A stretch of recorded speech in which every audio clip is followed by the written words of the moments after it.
Bayern Munich endured a painful blow when their remarkable 11-year Bundesliga title streak came to an end. For over a decade, it had become almost a foregone conclusion that Bayern would dominate the domestic league, often running away with the title well before the final weeks of the season. However, in this particular campaign, they not only failed to retain the championship but also finished a staggering 20 points behind Bayer Leverkusen, who not only clinched the league but also earned admiration across Europe for their performances. This outcome was nothing short of a humiliation for a club so accustomed to being at the top. In a revealing interview with The Athletic, as noted by Adamaya Sonmia, Jamal Musiala opened up about the deep disappointment the squad felt and how it influenced their mindset going into the following season. Musiala reflected on how losing the title was a difficult experience, especially considering how early in his career he had broken into the Bayern first team and found himself surrounded by elite talent and high expectations.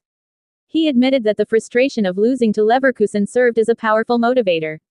The entire team realized they would have to raise their standards if they were to return to their usual place at the top.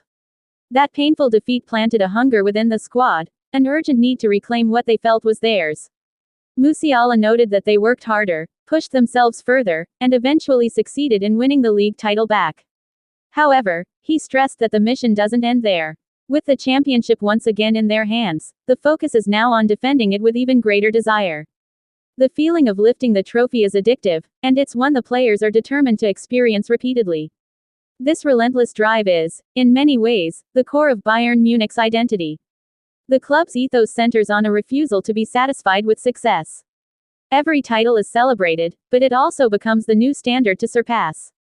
This mentality brings with it immense pressure and constant internal competition, sometimes even drama, but the results speak for themselves. Bayern's trophy-laden history is evidence that this approach, however intense, yields results. Meanwhile, the club's players had little to cheer about during the recent international matchday, with many of them putting in underwhelming performances for their respective national teams. Attention now turns to matches such as the upcoming World Cup qualifier between Germany and the Czech Republic, as fans discuss lineups, kickoff times, and how to watch the games online. Off the pitch, figures like Thomas Müller remain subjects of debate, as fans and pundits continue to rally behind the veteran forward during what has been a challenging period in his career. Elsewhere, Bayern-related transfer stories continue to generate buzz. On deadline day in 2017, there was a live thread tracking all the moves and rumors. Kingsley Coman has expressed confidence in his future at Bayern and believes he has an important role to play in the team's plans. Meanwhile, Renato Sanches was reportedly on the verge of a loan move to Swansea in search of more game time. In addition, there have been discussions about potential backup strikers for Robert Lewandowski, with fans and analysts debating who could best support or eventually succeed the prolific Polish forward.